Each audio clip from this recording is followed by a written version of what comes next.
The train lurched to a stop with a bone-jarring screech that sent Clara Owens stumbling into the wooden bench before her. And through the grimy window she glimpsed what might as well have been the edge of civilization itself. Wilson, Montana territory stretched before her like a painter's hasty sketch, all rough lines and unfinished edges beneath an impossibly wide sky. The year was 1882, and Clara had traveled 3 weeks from Philadelphia to reach this dusty collection of wooden buildings squatting in the shadow of distant mountains. Her hands trembled as she smoothed the wrinkles from her second-best traveling dress, navy blue wool that felt suffocatingly hot despite the morning hour. She had left behind everything she knew, answering an advertisement that promised security and respectability as the wife of a Montana rancher. What she had not anticipated was the paralyzing fear that seized her chest the moment she stepped onto the station platform. The frontier assaulted her senses. Dust hung in the air thick enough to taste, coating her tongue with grit. Men in wide-brimmed hats and dusty clothes lounged against hitching posts, their eyes tracking her with unsettling interest. The smell of horse manure and unwashed bodies mixed with something wilder, something that spoke of endless grasslands and untamed spaces. Clara clutched her carpetbag tighter, her knuckles white against the worn handle. "Miss Owens." A deep voice cut through her mounting panic. She turned to find a man standing several feet away, hat in hand, watching her with eyes the color of creek water after rain. He was tall, probably in his late 20s, with sun-bronzed skin and dark hair that fell just past his collar. Everything about him spoke of strength barely contained, from his broad shoulders to the way he stood with easy confidence, as though the wild land itself had shaped him. A rifle rested casually against his shoulder. "I am Clara Owens, yes." Her voice came out steadier than she felt. "Henry Morrison. I expect you were expecting me, seeing as how I placed the advertisement you answered." He studied her face, and something softened in his expression. "You look scared half to death." "I am managing perfectly well, thank you." The lie felt necessary, a small shield against the overwhelming strangeness of everything. Henry's mouth quirked, not quite a smile. "Well, managing or not, my wagon is over there. It is a 2-hour ride to the ranch. We should get started before the heat gets worse." The wagon was exactly what Clara had feared. Rough-hewn wood with a simple bench seat and no cover against the merciless sun. Henry loaded her trunk and carpetbag into the back with practiced ease, then offered his hand to help her up. His palm was calloused and warm, engulfing her smaller hand completely. Clara settled onto the bench, acutely aware of how close they would be sitting for the next 2 hours. As Henry guided the horses away from town, Clara gripped the edge of the seat, her spine rigid. The buildings fell away quickly, replaced by rolling grasslands that stretched toward the mountains in every direction. There were no walls here, no boundaries, nothing to contain the vastness. Her breathing quickened. "First time out west?" Henry asked, keeping his eyes on the trail. "It is that obvious. Most folks from back east have that same look when they first arrive, like they cannot quite believe how much empty space there is." He glanced at her. "It can be overwhelming. Everything is so exposed." Clara forced herself to release her death grip on the seat. "In Philadelphia, there are buildings, streets, people everywhere. Here, I feel as though I might simply blow away. The land takes some getting used to, but it has its own beauty once you learn to see it." Henry pointed toward a cluster of wildflowers growing stubbornly beside the trail. "Those Indian paintbrushes, for instance. They bloom red as blood even in the worst drought. There is something admirable about that kind of stubbornness." Despite her fear, Clara found herself looking at the flowers, really looking. They were beautiful in their defiance, bright splashes of color against the golden grass. She said nothing, but she filed the observation away, a small gift offered freely. The ride continued in relative silence, broken only by the creak of wagon wheels and the occasional call of a bird Clara could not identify. The sun climbed higher, and sweat trickled down her back. Her corset felt like a torture device. She had never been so uncomfortable in her life, yet Henry seemed completely unbothered, his body moving with the wagon's rhythm as naturally as breathing. "I should tell you about the ranch," Henry said eventually. "It is not fancy by any stretch. 300 acres, about 200 head of cattle, a dozen horses. The house is solid, built it myself 5 years ago, but it is small. 2 bedrooms, a main room that serves as kitchen and sitting area, and a root cellar. I have a man who helps with the heavy work, Miguel Rodriguez. He has a cabin on the eastern edge of the property." It sounds adequate. Clara tried to picture it and failed. Adequate is a generous word. Henry's tone was wry. "But it is mine, free and clear. I work hard, Miss Owens. The ranch demands everything I have, especially during calving season and roundup. I will not lie and say it will be easy. Ranch life is hard, and this land does not forgive mistakes." "Then why do you stay?" The question escaped before Clara could stop it. Henry was quiet for a long moment. "Because despite the hardships, this land gave me something I never had back in Kansas. Freedom. The ability to build something that is entirely my own, answerable to no one but myself and God. Out here, a man is measured by his work and his word, not by who his family was or how much money they had." He looked at her directly. "I know this is not what you are used to. I know I am asking a lot, but I promise you this, I will keep you safe. Whatever it takes, I will protect you from the dangers out here." Something in his voice made Clara believe him. "What kind of dangers?" "Harsh weather, mostly. Winters here can be brutal. Also rattlesnakes, though they generally leave you alone if you leave them alone. Occasionally we get mountain lions, but they tend to stay higher up. And there are still some tensions with the Crow Nation, though we have an understanding with the local bands." He paused.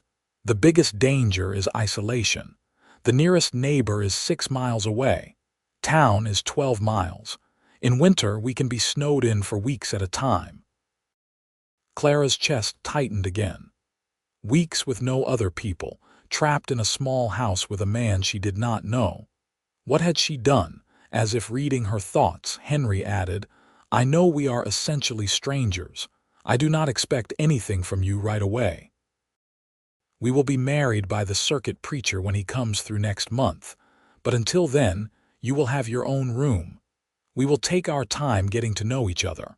I am not a monster, Miss Owens, despite what this wild place might suggest. I did not think you were a monster." Clara meant it. There was something fundamentally decent about Henry Morrison, something that made her instincts trust him even as her mind remained cautious. "Good, because I need you to understand something." Henry pulled the wagon to a stop and turned to face her fully. "I brought you out here because I need a partner, someone who can help build this ranch into something lasting. But more than that, I hope to find someone I could share my life with. Not just someone to cook and clean, but a true partner. I know that takes time. I am willing to wait." Clara met his gaze, seeing the earnestness there, the hope he was trying to hide. "I will try. That is all I can promise right now. That is all I am asking." They continued on, and gradually the landscape began to change. The flat grasslands gave way to gentle rolling hills dotted with cattle bearing Henry's brand. A line of cottonwood trees marked the path of a creek, and in the distance, Clara could see buildings. As they drew closer, she realized this was Henry's ranch. The house was indeed small, a simple rectangle of weathered wood with a covered porch along the front. But it was neat, with glass windows instead of oilcloth, and a stone chimney rose from one end. A barn stood nearby, larger than the house, and Clara could see a chicken coop and what looked like a vegetable garden struggling against the dry soil. It was humble, certainly nothing like the Philadelphia row house where she had lived with her aunt, but there was something honest about it. Henry helped her down from the wagon, and Clara stumbled slightly, her legs stiff from the long ride. He steadied her with a hand on her elbow, his touch gentle despite his obvious strength. "Welcome home," he said quietly, "home." The word felt foreign, yet Clara found herself wanting it to be true. The interior of the house was dim and cool after the bright sunlight. The main room was indeed both kitchen and living area, with a cast iron stove, a rough-hewn table with 4 chairs, and 2 comfortable-looking armchairs near a stone fireplace. Everything was clean but sparse, the home of a man who owned only what he needed. Henry showed her to the smaller of the 2 bedrooms, which contained a narrow bed, a dresser, and a washstand with a ceramic basin and pitcher. "It is not much," Henry said from the doorway, "but it is yours. I will bring in your trunk." Left alone, Clara sat on the edge of the bed and finally allowed herself to acknowledge the full weight of what she had done. She was hundreds of miles from everything familiar, in a house with a strange man, surrounded by a landscape that felt actively hostile in its vastness. The fear she had been holding at bay threatened to overwhelm her. But underneath the fear was something else, something she had felt when Henry promised to protect her. A tiny spark of hope that maybe, just maybe, she had made the right choice. Over the following days, Clara began to learn the rhythms of ranch life. Henry rose before dawn, spending his days working with the cattle, repairing fences, and tending to the endless demands of the land. Clara threw herself into domestic tasks, cleaning the already clean house, preparing meals from the supplies in the root cellar, and trying to coax the struggling garden back to life. The work was harder than anything she had done in Philadelphia, where her aunt had employed a maid of all work. Here, there was no one but herself. The chickens terrified her. The way they rushed at her when she entered their coop, their beady eyes and sharp beaks, made her heart race. On her 3rd morning, one of the hens pecked her hand hard enough to draw blood, and Clara fled the coop in tears, her skirt clutched in both hands. Henry found her sitting on the porch steps, cradling her injured hand. He knelt beside her without a word, examining the small wound with gentle fingers. "They sense your fear," he said quietly. "Chickens are not smart, but they know when someone is afraid of them, and it makes them aggressive. How am I supposed to not be afraid? They have such horrible eyes and they move so quickly. I will show you." Henry stood and offered his hand. "Come on." Against her better judgment, Clara followed him back to the chicken coop. Inside, the hens clucked and scratched, eyeing her with what she could have sworn was malicious intent. Henry stepped into their midst confidently, his movements calm and unhurried. "Watch," he said. He reached down and scooped up one of the hens in a single smooth motion, tucking her under his arm. The bird settled immediately, no longer the flapping, aggressive creature Clara feared. "You have to be confident. Move with purpose, like you have every right to be here, because you do. This is your coop now." He released the hen and gestured for Clara to try. Her first attempt was clumsy, and the chicken squawked and evaded her. But Henry stood close, his presence somehow steadying, and on her second try, Clara managed to catch the bird. It felt warm and surprisingly solid in her hands, its heart beating rapidly against her palms. "There," Henry said, and his smile transformed his face, making him look younger, more approachable. "You did it." Clara released the hen and found herself smiling back. "It is still terrifying. Everything worth doing is a little terrifying at first." The comment seemed to carry more weight than just chicken gathering, and Clara felt heat rise to her cheeks. Henry cleared his throat and stepped back. "I need to ride out to the north pasture today. Check on the cattle up there. Would you like to come along? I could show you more of the ranch." Clara's first instinct was to refuse, to stay in the relative safety of the house. But something in Henry's expression, a carefully hidden hope, made her reconsider. "I would like that." An hour later, Clara found herself on a gentle mare named Daisy, following Henry across his land. She had ridden occasionally in Philadelphia, sedate trots through the park, but nothing had prepared her for riding across open range. The vastness still frightened her, but with Henry beside her, it felt slightly less overwhelming. He pointed out landmarks as they rode. The creek that ran year-round, fed by mountain snowmelt. The stand of pine trees where he had seen a black bear the previous spring. The high pasture where the grass stayed green longest. He spoke about his plans for the ranch, his hope to increase his herd, maybe build a better barn. His love for this land was evident in every word, and Clara found herself listening not just to what he said, but to the passion beneath the words. They stopped beside the creek to water the horses, and Henry unpacked the lunch Clara had prepared. Biscuits with preserved jam, hard cheese, and apples from a tree Miguel's wife tended. They sat in the shade of the cottonwoods, and for the first time since arriving, Clara felt something close to peace. "Why did you leave Philadelphia?" Henry asked, biting into an apple. Clara had known this question would come eventually. "My parents died when I was 12. Yellow fever. I went to live with my aunt, my mother's sister. She was kind enough, but she never let me forget I was an obligation, not a choice. When she died last year, she left everything to her church. I had a little money of my own, enough to live on for a few months if I was careful, but no real prospects. Women of my position have limited options. Become a governess, a companion to some wealthy family, or marry. I saw your advertisement, and it seemed like an opportunity for something different, something that might be mine." Henry was quiet for a moment, watching the water burble over smooth stones. "I understand that feeling, wanting something that belongs to you that no one can take away. Why did you never marry before now? You must be, what, 28, 29? 29, Henry confirmed. "I was engaged once back in Kansas. Her name was Sarah. We grew up together, planned to marry and farm a piece of her father's land."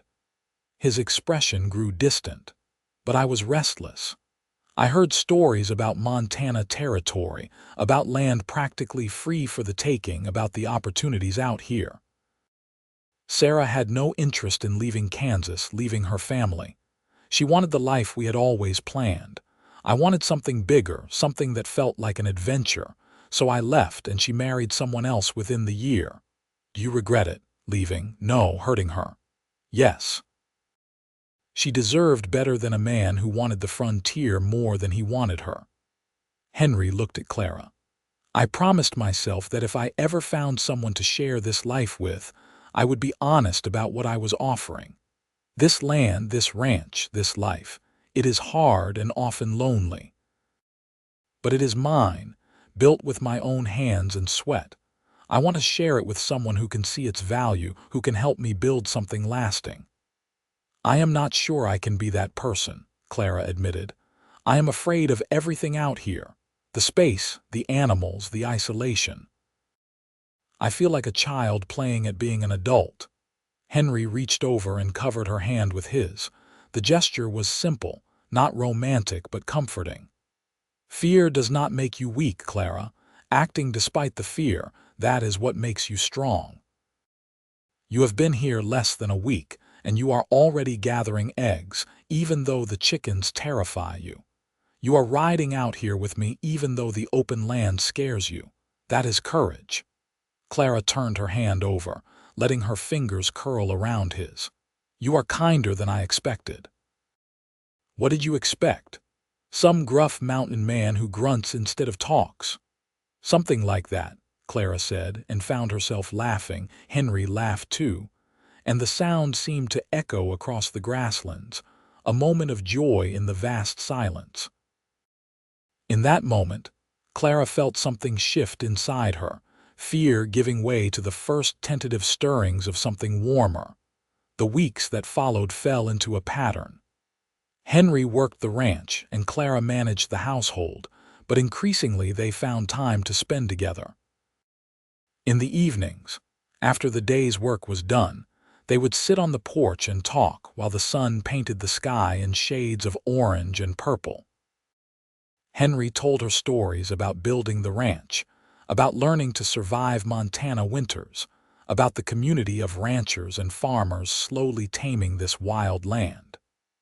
Clara shared memories of Philadelphia, of books she had read, of her dreams of one day seeing the ocean. The circuit preacher arrived on a Tuesday morning in late August, a thin man with wire-rimmed spectacles who traveled between the scattered settlements performing baptisms, marriages, and funerals. Henry had arranged for Miguel and his wife, Rosa, to serve as witnesses. Clara wore her best dress, green cotton with cream-colored lace at the collar and cuffs, and Henry had shaved and donned a suit that looked slightly uncomfortable on his rancher's frame. The ceremony was brief, conducted in the main room of the house. The preacher spoke about duty and partnership, about building a Christian home in the wilderness. Clara repeated her vows in a steady voice, Henry's hand warm and solid in hers. When the preacher pronounced them husband and wife, Henry kissed her gently on the forehead, a chaste gesture that somehow felt more intimate than a kiss on the lips might have been. Rosa had prepared a special meal to celebrate. Roasted chicken, fresh bread, vegetables from her garden, and a dried apple cake that tasted like pure comfort. They ate outside at a makeshift table Henry and Miguel had constructed, and as the sun set, Miguel produced a guitar and played songs from his childhood in New Mexico. The music was beautiful and melancholy, speaking of longing and home. When Miguel and Rosa finally departed, Clara and Henry stood together on the porch, watching their wagon disappear into the twilight. "Are you tired?" Henry asked. "A little." Clara's heart was beating faster than normal. They were married now. What expectations came with that? As if sensing her nervousness, Henry said, "Nothing has to change tonight. We can continue as we have been, separate rooms, taking our time." "I meant what I said, Clara. I want a true partnership, and that means you have a say in how we proceed." Relief flooded through her, followed immediately by something that might have been disappointment. "Thank you for understanding, always." Henry squeezed her hand gently. "Good night, Mrs. Morrison." "Good night, Henry." Clara lay awake in her narrow bed for a long time that night, listening to the sounds of the house settling, the distant call of a coyote. She was married now, bound to this land and this man. The thought should have terrified her, but instead, she felt a strange sense of rightness, as though pieces were slowly falling into place. September brought cooler weather and a new challenge. Henry needed to drive a portion of his cattle to the railroad station in Miles City, a journey that would take nearly a week. He had planned to leave Clara at the ranch with Miguel checking on her daily, but the night before his departure, one of the neighboring ranchers stopped by with troubling news. There had been raids on isolated homesteads, property stolen, and people frightened. The rancher's exact words were, "Not safe for a woman alone out here right now." After the neighbor left, Henry stood at the window, his jaw tight with tension. "I have to make this drive. The cattle are ready and I have a buyer waiting, but I do not want to leave you here." "Then take me with you," Clara heard herself say. Henry turned, surprise evident on his face. "It is a hard journey, Clara. Long days in the saddle, sleeping on the ground, basic food, and Miles City it is a rough place, not like Wilson. I am your wife. My place is with you, whether that is here or on the trail." Clara was as surprised by her words as Henry appeared to be. When had she become brave enough to suggest such a thing? Henry studied her for a long moment. "If you come, you follow my lead. No arguments, no hesitation. On the trail, there is no time for debate. I understand. Then we leave at dawn. Pack light, only what you absolutely need. Wear your most practical clothes." The drive to Miles City was everything Henry had promised and worse. They traveled with 30 head of cattle, Henry and Miguel alternating between pushing the herd forward and keeping them together. Clara rode alongside, her body aching from dawn to dusk days in the saddle. They forded streams, navigated rocky terrain, and spent nights huddled around a small fire under impossibly starry skies. But there was also an unexpected beauty in the journey. Clara saw the land differently from horseback, began to understand its rhythms and moods. She watched Henry work with the cattle, his skill and patience evident in every action. She saw how he treated Miguel as an equal, how they communicated with glances and small gestures born of years working together. On the third night, a thunderstorm rolled across the plains with terrifying speed. Lightning split the sky, and the cattle grew restless, their fear palpable. Henry and Miguel worked frantically to keep them from stampeding, shouting to be heard over the thunder. Clara held the horses, her hands aching from gripping the reins, rain soaking through her clothes. When the storm finally passed, Henry found her shivering beside the horses, her teeth chattering. Without a word, he wrapped her in his bedroll, pulling her close to share his body heat. They sat together while Miguel took first watch, and Clara found herself pressed against Henry's chest, listening to the steady beat of his heart. "I am sorry," Henry murmured into her wet hair. "I should not have brought you. I am glad I came," Clara meant it. Despite the discomfort and fear, she felt alive in a way she never had in Philadelphia. "You are braver than you know, Clara Morrison." She tilted her head back to look at him, and something in his expression made her breath catch. Slowly, giving her every opportunity to pull away, Henry lowered his mouth to hers. The kiss was gentle but unmistakable, and Clara felt warmth bloom in her chest. When they finally parted, Henry rested his forehead against hers. "I am falling in love with you," he whispered. "I know it is too soon, that I should wait, but I cannot help it. You are everything I did not know I was looking for." Clara's eyes filled with unexpected tears. "I am frightened by how much I am starting to need you. Then let us be frightened together." They held each other while the stars emerged from behind the departing clouds, and Clara felt the last of her resistance crumble. She was falling in love with Henry Morrison, with his strength and gentleness, his patience and passion. The realization was both terrifying and exhilarating. Miles City was indeed rough, a collection of saloons, warehouses, and stockyards serving the railroad. Henry sold his cattle for a good price, then installed Clara in the only respectable hotel while he and Miguel purchased supplies for winter. Clara used the time to bathe properly for the first time in a week, washing the dust and sweat from her skin and hair. When Henry returned that evening, she was wearing a clean dress, her hair properly arranged, and he stopped in the doorway of their hotel room, staring. "You look beautiful," he said simply. "I look clean," Clara corrected, but she was pleased nonetheless. That night they dined in the hotel restaurant, a luxury after days of hardtack and beans.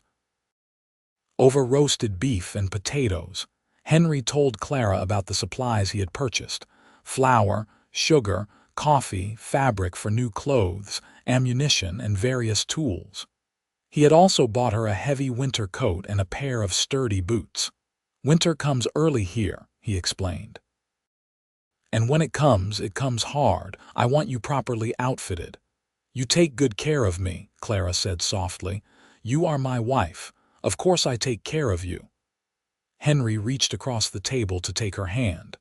But more than that, you have become my partner in truth. The way you handled yourself on the drive, your courage even when you were frightened, it showed me you belong here as much as I do. That night, for the first time since their wedding, Clara went to Henry's room instead of seeking her own. He looked up from the ranch ledgers he had been reviewing, surprise and hope warring on his face. "Clara, we are married," she said, her voice only slightly unsteady. "And I am tired of being afraid." Henry stood, crossing to her in 2 long strides. "Are you sure?" "I am sure that I love you. I am sure that I want to be your wife in truth, not just in name.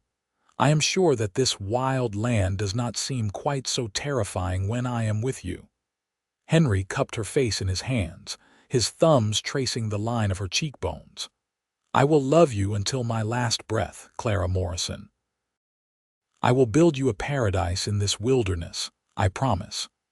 When he kissed her, Clara felt the last of her fear melt away, replaced by desire and trust and love.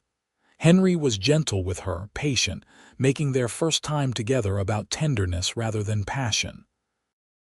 Afterward, Clara lay in his arms, listening to his breathing slow as he fell asleep, and she knew with absolute certainty that she was exactly where she belonged. The return journey to the ranch felt different. Clara no longer saw only the vastness and danger of the land. Now she noticed the way morning light turned the grass to gold, the graceful flight of hawks overhead, the surprising softness of the wind. She rode beside Henry as a true partner, occasionally taking the lead when the trail was clear, learning to anticipate the needs of the cattle. When they finally crested the last hill and the ranch came into view, Clara was struck by how much it looked like home. The small house, the barn, the struggling garden, all of it represented something real and solid. This was theirs, built by Henry's labor and soon to be shaped by her efforts as well. The following months were busy as they prepared for winter. Henry worked long days reinforcing the barn, cutting firewood, and bringing the cattle down from the high pastures.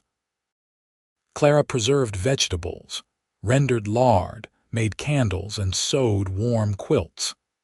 They worked side by side whenever possible, and in the evenings they retired early to their shared bedroom, learning each other's bodies and hearts with equal attention. In late October, the first significant snowfall came, and Clara woke to a transformed world. Everything was white and pristine, the harsh edges of the landscape softened by snow. The temperature had dropped dramatically, and frost painted intricate patterns on the windows. Henry was already up, stoking the fire to warm the house. "Welcome to Montana winter," he said with a wry smile. "This is just the beginning." He was right. As November gave way to December, the snow deepened and the cold intensified. There were days when Henry could barely make it from the house to the barn, the wind so fierce it threatened to knock him off his feet.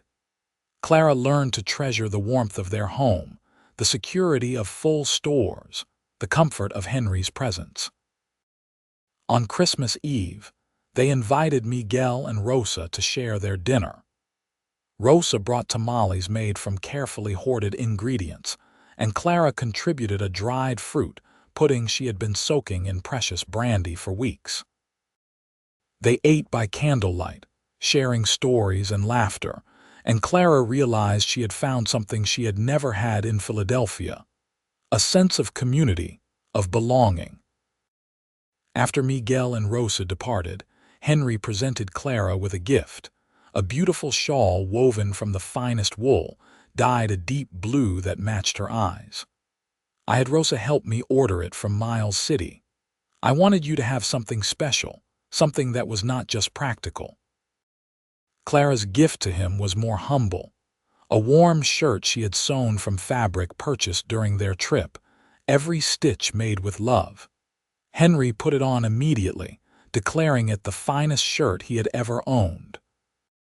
They made love that night with a passion that still retained its tenderness.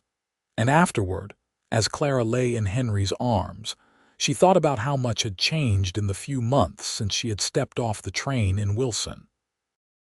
The frightened city woman who had arrived in spring was gone, replaced by someone stronger, someone who could gather eggs and ride horses and face down Montana winters. The transformation had not been easy, but it had been worth every difficult moment. January brought the harshest weather yet. For 2 solid weeks, they were snowed in completely. The world beyond their windows nothing but white. The isolation that Clara had once feared became a gift, time alone with Henry where the outside world ceased to exist. They read aloud from the small collection of books Henry owned, played cards, told each other stories from their pasts. They made love, cooked together, and simply existed in companionable silence. It was during this time that Clara realized she was pregnant. Her monthly courses had not come, and her breasts felt tender and swollen. She had been tired lately, falling asleep earlier than usual. When she shared her suspicions with Henry, his face transformed with joy. "A baby," he breathed, pulling her into his arms. "Clara, you are giving me everything I never knew to want. Are you truly happy? It will make things harder, another mouth to feed, more responsibility." "I am happier than I have any right to be." Henry kissed her soundly. "We will manage, we always do." As winter slowly gave way to spring, Clara's pregnancy became obvious. Her belly swelled, and she felt the first flutters of movement like butterflies trapped beneath her skin. Henry became even more protective, insisting she rest more, taking on tasks she had previously handled. Clara found his protectiveness both annoying and endearing. In April, Rosa brought her daughter Carmen to help Clara prepare for the baby's arrival. Carmen was 19, married to a cowboy who worked on a ranch closer to town. She had 2 children of her own and brought a wealth of practical knowledge. Together, they sewed tiny gowns and blankets, prepared cloths for diapers, and discussed what Clara might expect during labor and delivery. "The pain is bad," Carmen said frankly, her English accented but clear.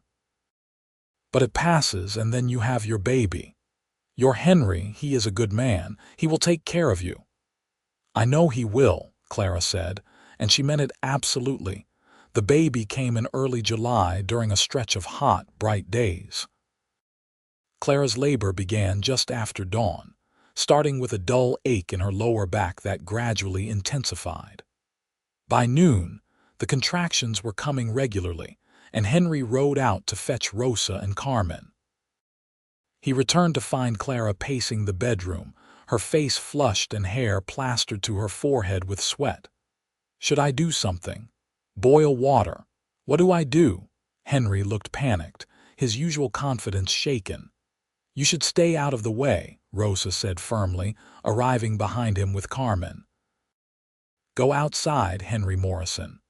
Walk, pray, whatever you need to do. This is women's work now." Henry looked at Clara, clearly torn. She managed a shaky smile. "I will be fine. Rosa knows what she is doing."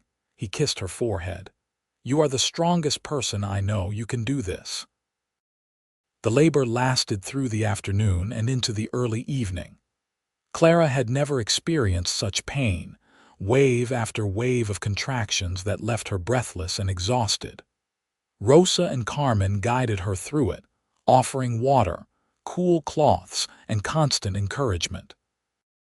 When the baby finally came, emerging in a rush of fluid and blood, Clara heard its first cry and felt tears stream down her face. "A boy," Rosa announced, placing the squirming, red-faced infant on Clara's chest. "A healthy, strong boy." The baby was perfect, with dark hair like his father and a grip that already seemed determined. Clara stared at him in wonder, this tiny person she and Henry had created. When Rosa finally allowed Henry back into the room, he approached the bed as though walking on sacred ground. "Meet your son," Clara said softly. Henry sat on the edge of the bed, his large, work-roughened hand gently touching the baby's downy head. His eyes were bright with unshed tears. "He is perfect. You are perfect. Thank you, Clara. Thank you for this gift." They named him James, after Henry's father, with the middle name Thomas after Clara's father. Little James Morrison came into the world strong and healthy, with lungs that announced his presence at regular intervals throughout the night. The next months were exhausting and wonderful in equal measure. Clara learned to navigate life with an infant, figuring out feeding schedules, dealing with seemingly endless diapers, and functioning on far less sleep than she had thought possible. Henry helped whenever he could, walking with James when he cried, changing diapers without complaint, and looking at his son with such pure love that it made Clara's heart ache. By the time James was 6 months old, Clara felt she had finally found her rhythm. She could manage the household, care for the baby, and still find time to help Henry with ranch tasks. The frightened mail-order bride who had arrived in Wilson was gone completely, replaced by a confident woman who knew her own strength. One evening in late autumn, after putting James to bed, Clara and Henry sat on the porch watching the sun set. The air was crisp with the promise of coming winter, but for now it was pleasant. "You remember when you first arrived?" Henry asked, his arm around Clara's shoulders. "How scared you were of everything." "I remember feeling like I had made the worst mistake of my life," Clara admitted. "The land seemed so hostile and you were a stranger. I did not think I could survive here." And now, Clara looked out at the land that had once terrified her. The rolling grasslands, the distant mountains, the endless sky, all of it had become familiar and dear. Now this is home, not just the house or the ranch, but all of it. The land, the community, the life we have built together. You kept your promise, Henry. You tamed the wild frontier and made it our paradise. Henry pulled her closer.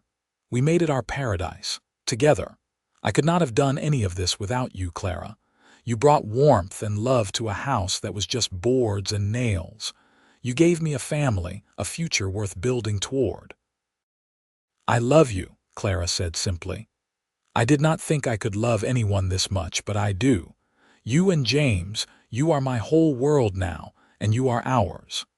They sat together in comfortable silence, watching the sky turn from orange to purple to deep blue. Somewhere in the distance, a coyote called, and the wind whispered through the grass. These sounds that had once frightened Clara now felt like a lullaby, the voice of the land welcoming her home. The winter that followed was harsh, but the Morrison family weathered it together. James grew bigger and more alert, his dark eyes taking in everything around him.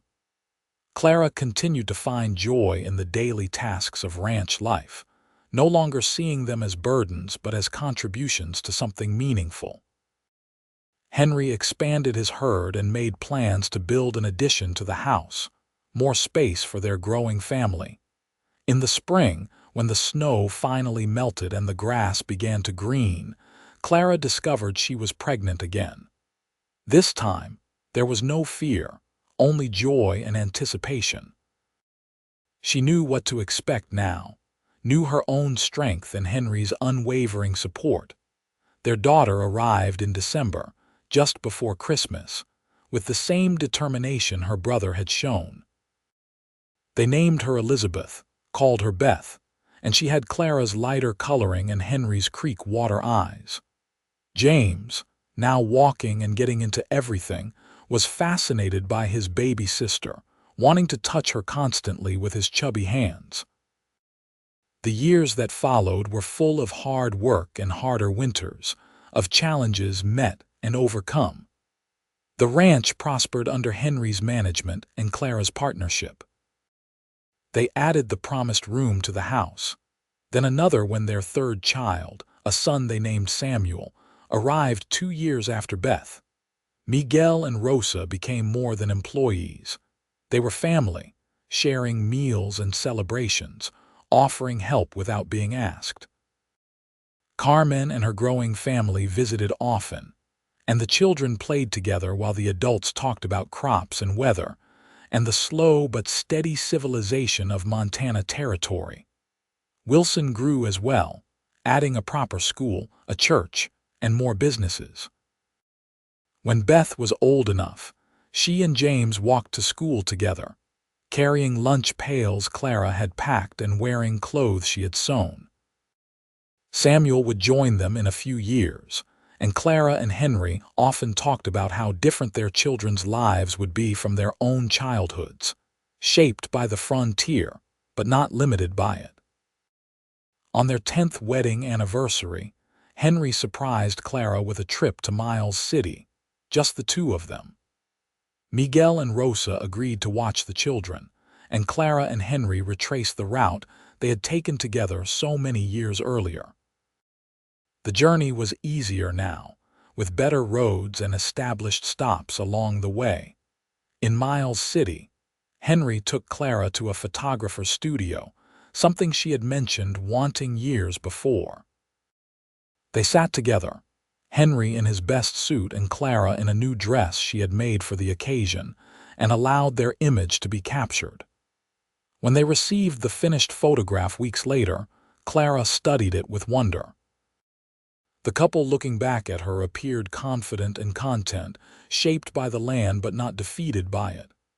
"We look happy," she said to Henry. "We are happy," he replied, kissing the top of her head. "Happiness is not about the absence of challenges, Clara. It is about facing those challenges with someone you love, building something meaningful together." As Montana Territory moved toward statehood, the Morrison Ranch became a fixture in the community. Henry served on the school board and helped organize the local cattlemen's association. Clara hosted gatherings for the scattered ranch families, taught Sunday school when the circuit preacher was in town, and quietly helped neighbors in need. Their children grew strong and capable, shaped by ranch life into people who understood hard work and the value of community.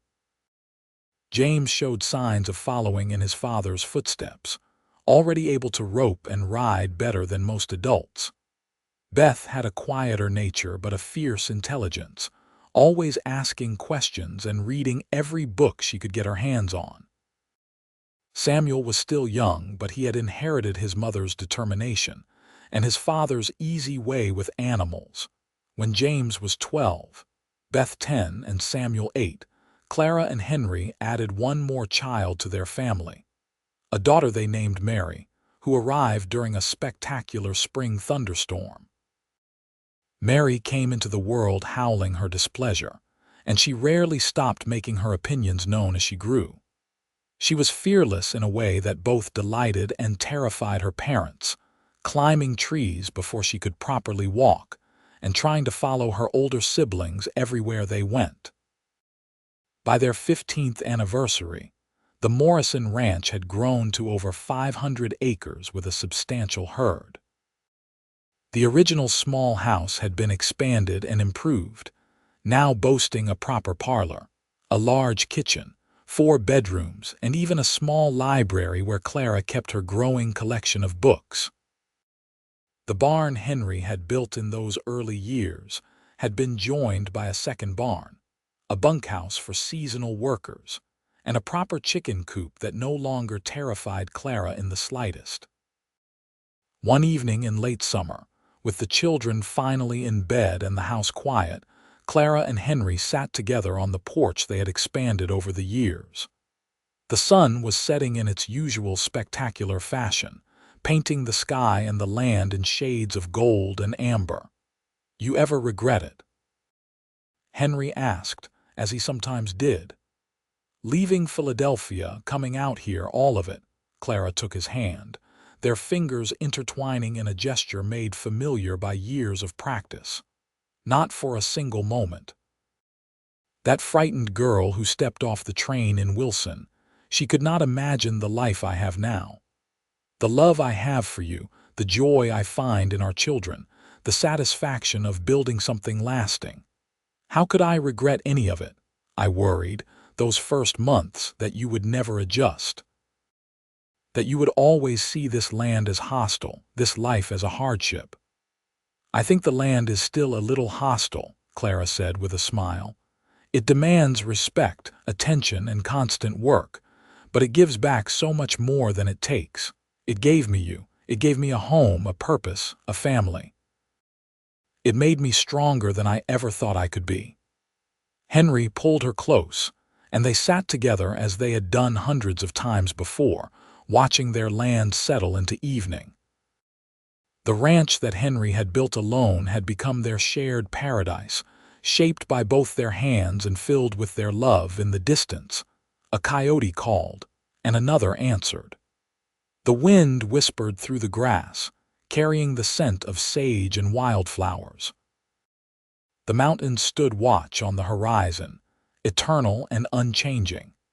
And in the house behind them, their 4 children slept safely, dreaming of horses and adventures and the endless possibilities of the frontier.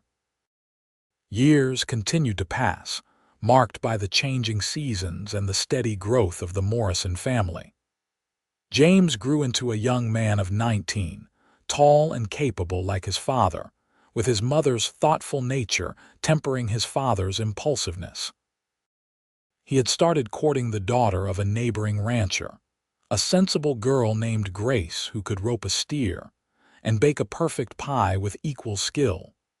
Beth, at 17, had surprised everyone by expressing a desire to become a teacher. She studied fiercely with every book available, and Henry had already made arrangements for her to attend the new normal school in Dillon once she turned 18. Clara was immensely proud of her daughter's ambition, seeing in Beth the same desire for something meaningful that had driven Clara to answer Henry's advertisement so many years ago. Samuel, now 15, was proving himself invaluable on the ranch, with a particular talent for training horses. He could gentle the wildest Mustang with patience and quiet determination, a skill that kept him in high demand among neighboring ranchers. Young Mary, at 12, still climbed every tree and explored every corner of the ranch with fearless enthusiasm, though she was also showing signs of inheriting her father's business sense, always calculating costs and profits when discussing ranch operations. Montana had achieved statehood in 1889, marking the official end of the territorial period. Wilson had grown from a rough collection of buildings into a proper town with paved streets in the center, a courthouse, 2 churches, and a high school. The railroad had expanded, making it easier to ship cattle and receive goods from the east. But despite all the changes, some things remained constant. The Morrison Ranch continued to thrive under Henry and Clara's management, now recognized as one of the most successful operations in the region. Miguel had retired from heavy labor, but still lived on the ranch, serving as an advisor and grandfather figure to the Morrison children. Rosa had passed away 2 years earlier, her death marking the loss of Clara's closest friend. Miguel now lived with Carmen and her family, but visited the Morrison Ranch weekly, sitting on the porch with Henry and reminiscing about the early days. On a warm June evening, the entire Morrison family gathered to celebrate James's 19th birthday. Grace was there with her family, and the house rang with laughter and conversation. After dinner, James cleared his throat nervously. "I have something to say," he announced, and the room quieted. He took Grace's hand. "Grace and I want to get married, with your permission, of course." Clara felt tears spring to her eyes. Her firstborn, ready to start his own family. Henry stood and crossed to James, shaking his hand firmly before pulling him into an embrace. "You have my permission, and my blessing," Henry said, his voice thick with emotion. "You have grown into a fine man, James. I could not be prouder. Grace's father gave his permission as well, and the table erupted in congratulations and celebration. Clara watched her son, seeing both the baby she had held for the first time 18 years ago and the man he had become, and felt her heart overflow with love and pride. Later, after the guests had departed and the children were in bed, Clara and Henry walked out to the creek that ran through their property. The moon was full, turning the water silver and casting everything in soft light. They sat on the bank where Henry had brought Clara on one of their first rides together, all those years ago. "Our son is getting married," Henry said wonderingly. "When did we get old enough to have a son getting married?" "We are not old," Clara protested. "I am 38 and you are 40. We have years ahead of us. Years I intend to spend with you." Henry took her hand, bringing it to his lips. "Thank you, Clara, for saying yes to a stranger's advertisement, for getting on that train, for being brave enough to build this life with me. You gave me everything that matters." "We gave each other everything," Clara corrected. "I was so frightened when I arrived, convinced I had made a terrible mistake. But you were patient with me. You protected me while I found my strength. You loved me before I knew how to love you back. You kept your promise, Henry. You tamed this wild land and made it our paradise." "It was always our paradise," Henry said softly. "From the moment you stepped off that train, even if neither of us knew it yet." They sat together by the creek, listening to the water flow and the night sounds of the prairie. Above them, stars filled the sky in impossible numbers, the same stars that had watched over them through all the years of their marriage. The same land that had once frightened Clara now cradled her, familiar and beloved. James and Grace married in September, a beautiful ceremony held at the Morrison Ranch with the whole community in attendance. Beth served as maid of honor, looking elegant in a dress Clara had helped her make. Samuel and Mary performed their duties as attendants with uncharacteristic solemnity.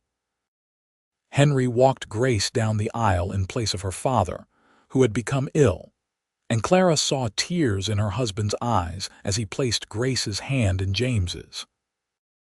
After the wedding, Henry helped James and Grace build a house on the eastern section of the Morrison Ranch, a wedding gift that ensured their eldest son would remain close. The young couple settled into married life with the same determination and partnership that had marked Henry and Clara's marriage, and Clara often saw echoes of her younger self in Grace. Beth left for normal school the following spring, and Clara tried not to cry as she watched her daughter board the train in Wilson. But these were different tears than those she might have shed years ago. These were tears of pride and hope, tears for a daughter brave enough to pursue her dreams while knowing home would always welcome her back. The following year brought both joy and sorrow. In the spring, Grace gave birth to a healthy son, making Henry and Clara grandparents for the first time. They named the baby Henry Thomas Morrison, called him Tommy, and Clara held her grandson with wonder, marveling at the circle of life that had brought her to this moment. But summer brought tragedy when Miguel passed away peacefully in his sleep at the age of 76. His loss hit Henry hard, and Clara held her husband as he grieved for the man who had been his first employee, his trusted friend, and his partner in building the ranch. They buried Miguel on a hill overlooking the ranch he had helped create, marking his grave with a simple stone that read, "Miguel Rodriguez, friend and brother." Life continued, as it always does, with seasons of joy and seasons of sorrow blending into the steady rhythm of years. Beth graduated from normal school and returned to Wilson to teach, boarding with a family in town during the school year, and coming home to the ranch during summers and holidays. Samuel, at 18, began courting Carmen's youngest daughter, a spirited girl named Maria who matched him in both skill and stubbornness. Mary, now 15, shocked everyone by declaring she wanted to study medicine. "We need a doctor closer than Miles City," she argued logically. "And I am good with animals and people. Why should I not learn to be a doctor?" Henry and Clara exchanged glances over their youngest daughter's head. Medical school for a woman was not impossible, but it was certainly unusual. Then again, nothing about Mary had ever been usual. "If that is truly what you want," Henry said carefully, "we will find a way to make it happen." Mary threw her arms around her father's neck. "Thank you. I will make you proud, I promise." "You already make us proud," Clara assured her. "All of you do, every single day." On their 25th wedding anniversary, Henry surprised Clara with a trip to San Francisco. They took the train west, leaving the ranch in James's capable hands, and spent 2 glorious weeks exploring the city by the bay.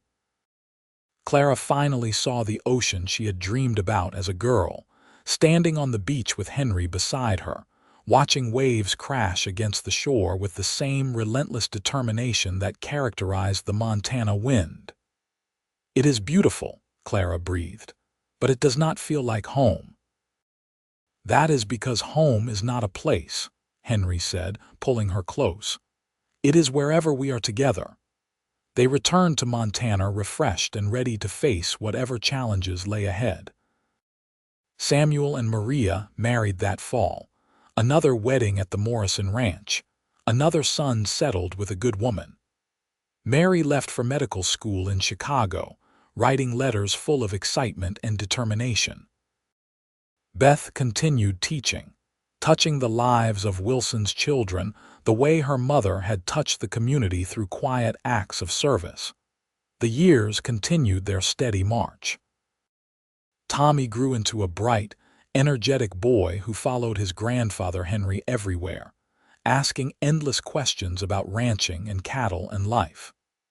Grace and James had 2 more children, daughters named Rose and Lily, filling the little house on the eastern section with laughter. Samuel and Maria had twin sons who showed every sign of inheriting their father's way with horses.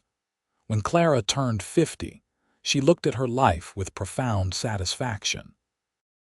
The frightened mail-order bride who had stepped off the train in Wilson 32 years earlier would never have believed this future. Clara and Henry now oversaw a ranch that employed 6 full-time workers and expanded to over 800 acres. Their house had been renovated and expanded until it was one of the finest homes in the county. But more than material success, they had built a legacy of love and partnership. Henry was 52 now, his dark hair streaked with silver, lines around his eyes from years of squinting into the sun.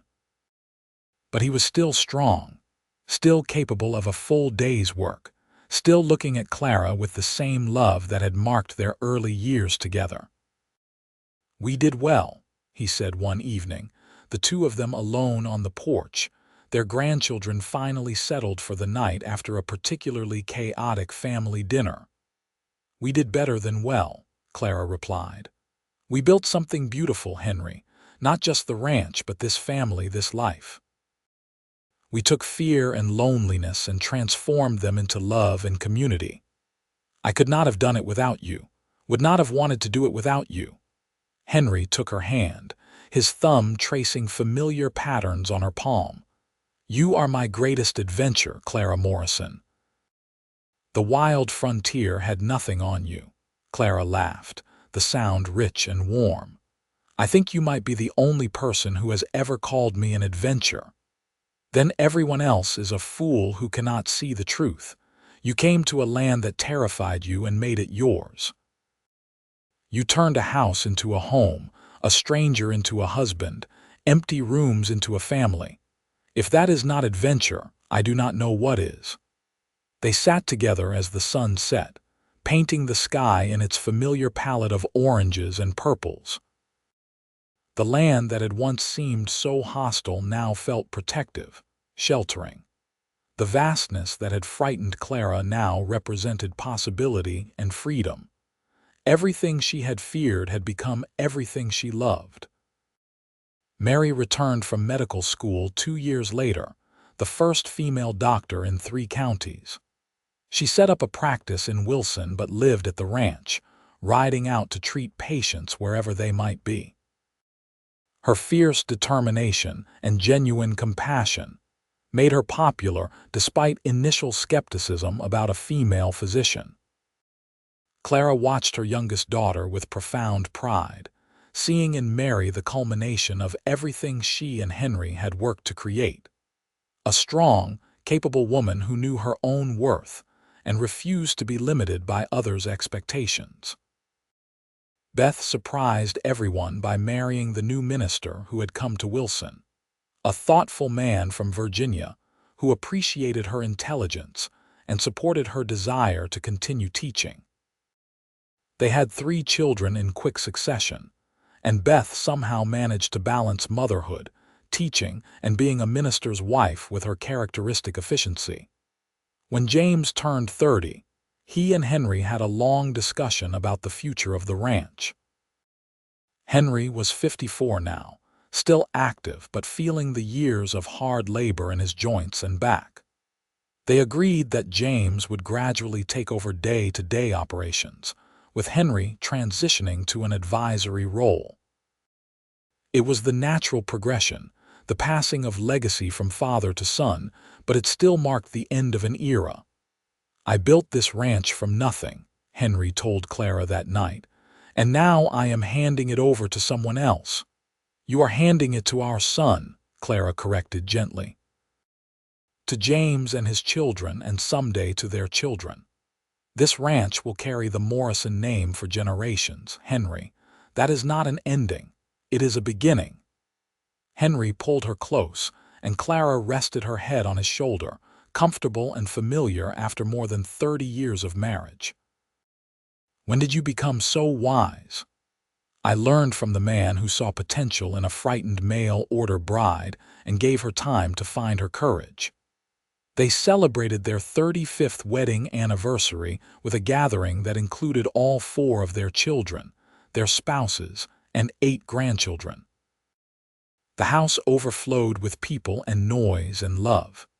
Clara looked around the table at faces young and old, seeing Henry's eyes in multiple grandchildren, her own stubborn chin on her youngest granddaughter.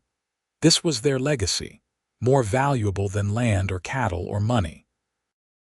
After dinner, Tommy, now 16 and preparing to take over more responsibility on the ranch, stood up.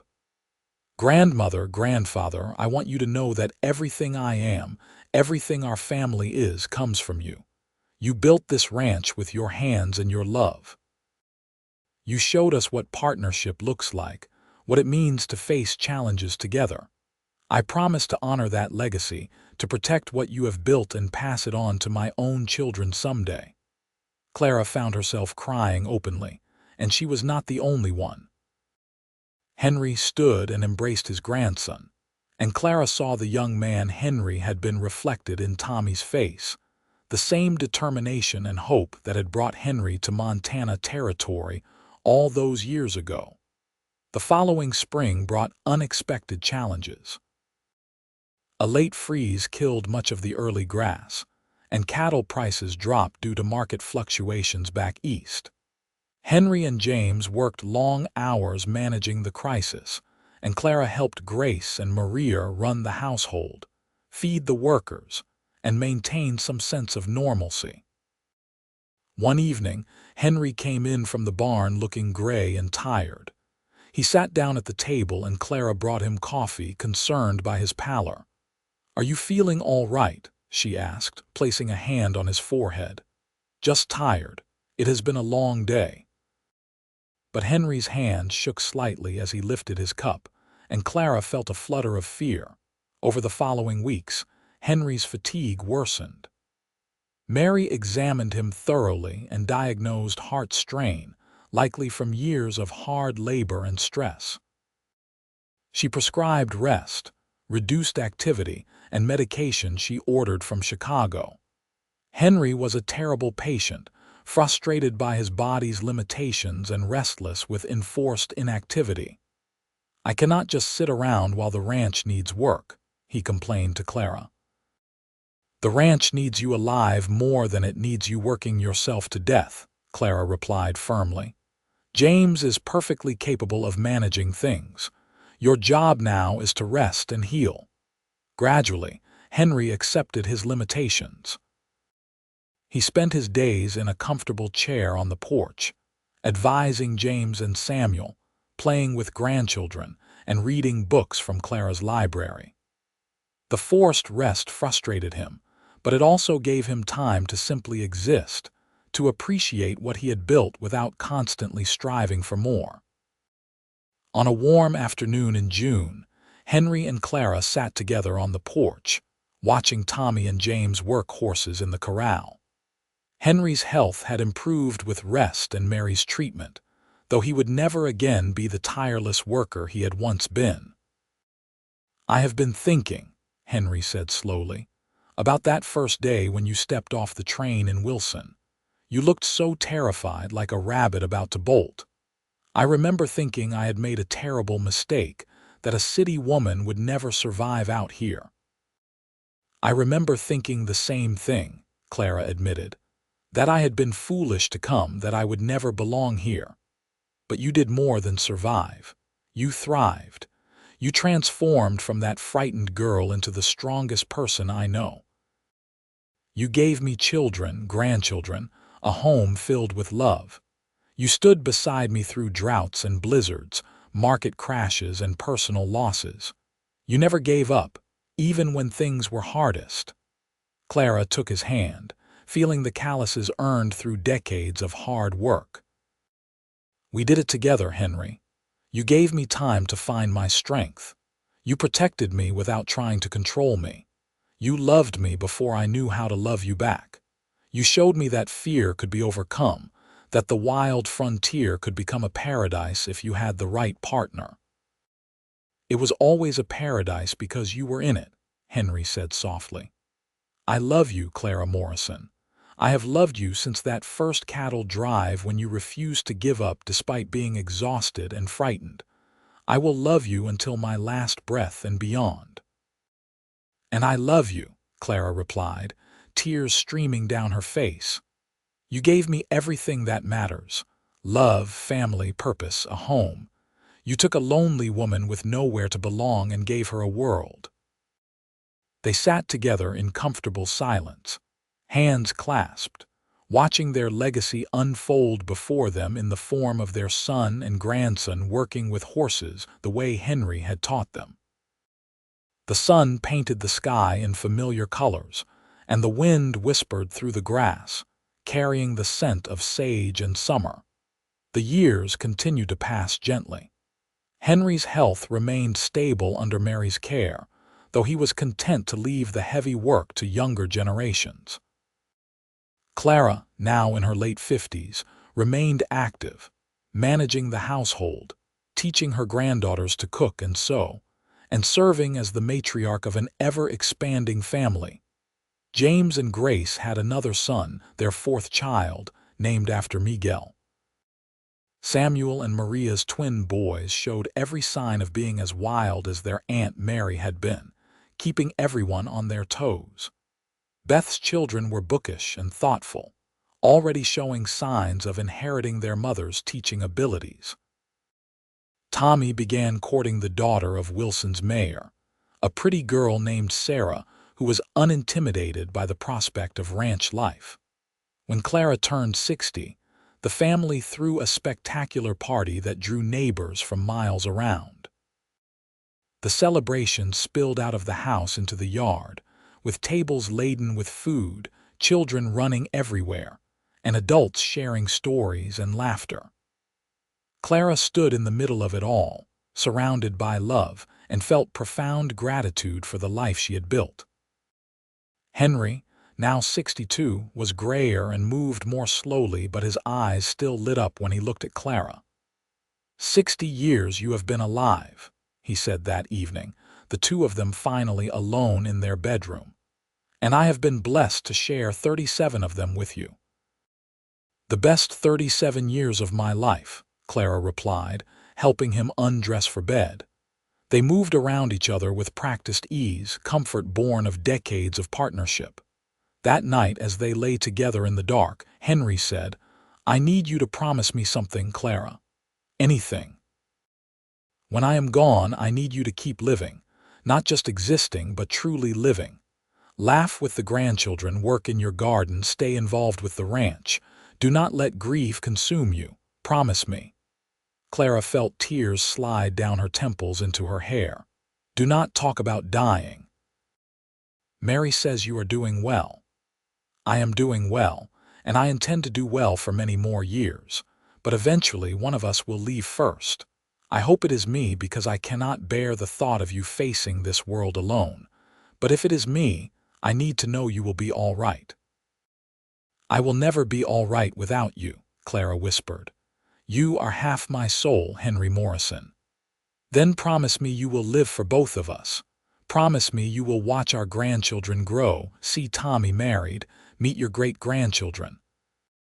Promise me you will sit on that porch and watch the sunsets we both love and remember that we built something beautiful together."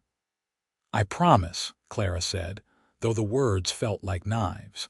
"But you have to promise me the same thing. If I go first, you do not give up. You keep caring for this land and this family." "I promise." They held each other in the darkness, two souls bound together by love and time and shared purpose. Outside, the Montana wind whispered through the grass, eternal and unchanging. Henry lived another 8 years, long enough to see Tommy married to his Sarah, long enough to meet his first great-grandchild, long enough to celebrate 45 years of marriage to Clara. He died peacefully one autumn evening, sitting in his favorite chair on the porch, watching the sunset paint the sky in shades of gold and crimson. Clara was beside him, holding his hand, and his last words were simple. "Thank you for everything, my love." The grief was crushing, but Clara remembered her promise. She continued living, throwing herself into family and community. She taught her granddaughters and great-granddaughters the skills she had learned, passing down not just knowledge, but the story of a frightened mail-order bride who found courage in the wild frontier. The Morrison Ranch continued to thrive under James's leadership, with Tommy taking on more responsibility as James aged. Samuel's horse training operation grew into a business of its own. Mary's medical practice expanded, and she eventually married a fellow doctor who appreciated her brilliance. Beth's children all became teachers, spreading the value of education throughout Montana. Clara lived to see Montana fully modernized, with automobiles replacing wagons, electricity coming to even rural ranches, and telephones connecting once isolated families. But the essential character of the land remained unchanged, vast, beautiful, and demanding respect. On what would have been her 75th birthday, Clara sat on the porch of the ranch house, surrounded by 4 generations of family. Her hair was white now, her hands marked by age and work, but her eyes remained sharp and her spirit undimmed.